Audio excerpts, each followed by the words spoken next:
Hello everyone, आज एक नया टॉपिक के साथ हम लोग आ रहे हैं और वो टॉपिक है अकाउंटिंग इक्वेशन, जो कि आपके 10+1 यानी कि 11th क्लास पे ये टॉपिक आने वाला है। फर्स्ट या सेकंड चैप्टर पे ही आपको पढ़ना होगा ये अकाउंटिंग इक्वेशंस। तो अकाउंटिंग इक्वेशंस क्या है, इसको पहले आज हम लोग पूरा बेसिक थ्योरेटिकली समझ लेते हैं बेसिक को, और फिर मैं कोशिश करूँगा कल एक आपको सम्स अपलोड करके और एक्सप्लेनेशन कर दूँ। तो स्टार्ट करते हैं एक बार हम लोग अकाउंटिंग इक्वेशन है क्या।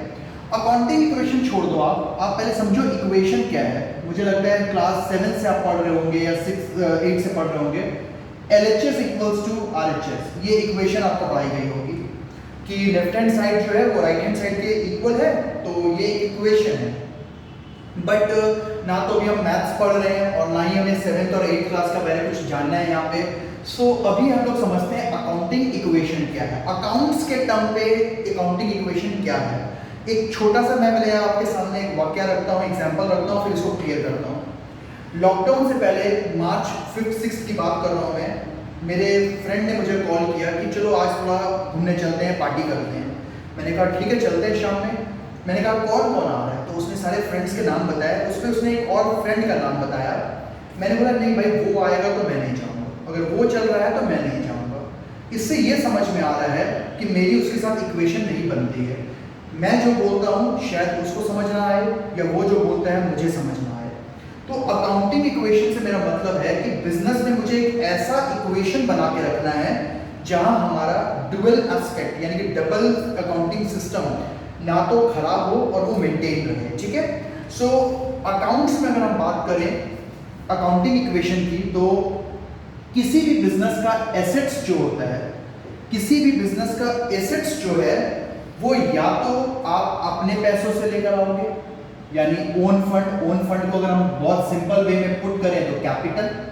अगर मान लो बिजनेस में हमें एसी लगाने हैं या मशीन्स खरीदना है या इक्विपमेंट्स लेना है, तो ठीक है आप अपने पैसे ले आओ, कैपिटल।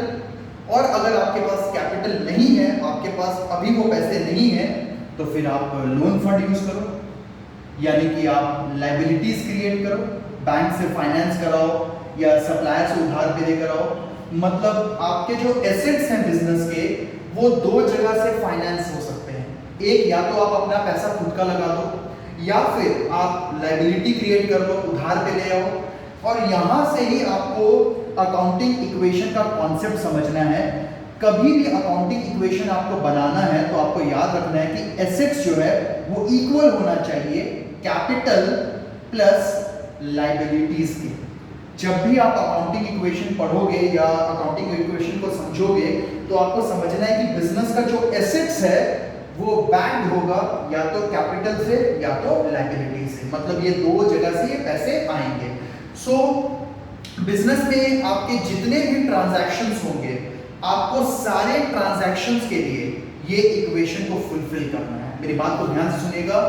जितने भी ट्रांजैक्शंस आपको दिए होंगे, सारे ट्रांजैक्शंस को अकाउंटिंग इक्वेशन में ये फुलफिलमेंट होगा, तभी वो अकाउंटिंग इक्वेशन वे में प्रेजेंट होगा।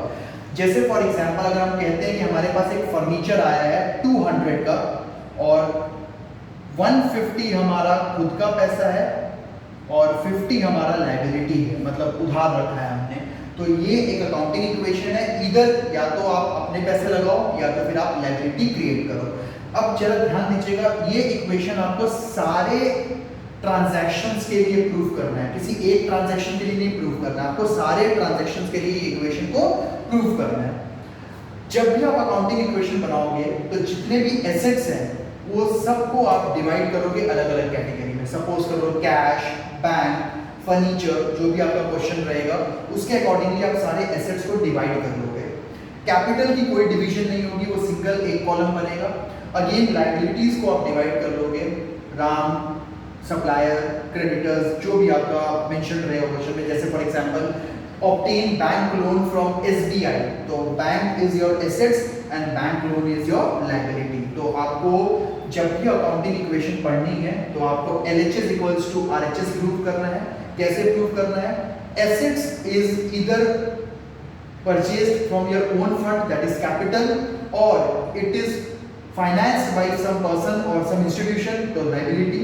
So you have to prove that assets is equals to capital plus liability, and this equation you need to prove for each each and every transaction. अगर आपको exam में 6 transactions दिए हैं तो 6 बार आपको ये इक्वेशंस को प्रूव करना होगा, ठीक है।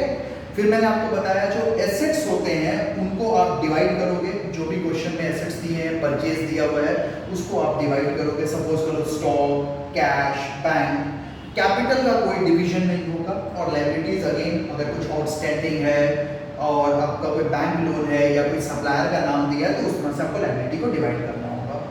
अब सेकंड चीज में जो बहुत इंपॉर्टेंट है, नॉमिनल अकाउंट कभी भी आता है। नॉमिनल अकाउंट से मेरा मतलब है salary, rent, interest, I mean to say सारे एक्सपेंसेस, लॉसेस, इनकम, गेन्स, वो हमेशा एडजस्ट होंगे कैपिटल अकाउंट से। ध्यान से सुन लीजिएगा, कोई भी एक्सपेंसेस होगा, कोई भी लॉस होगा, कोई भी आपका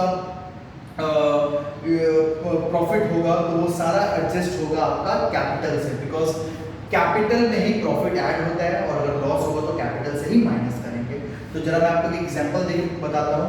रेंट पेड आपका एक्सपेंस है, कैपिटल से माइनस होगा और एसेट्स में कैश को डिक्रीज करेगा, बिकॉज आप पे करेंगे तो कैश आपके पास जाएगा। फॉर एग्जांपल एक और आप अच्छे से समझ लीजिए, इंटरेस्ट रिसीव्ड, हमें इंटरेस्ट मिला है, ठीक है। इंटरेस्ट आपका ऐड होगा कैपिटल में since it is a profit, और आपका कैश में ऐड होगा बिकॉज आप कैश में उसको रिसीव कर रहे हो।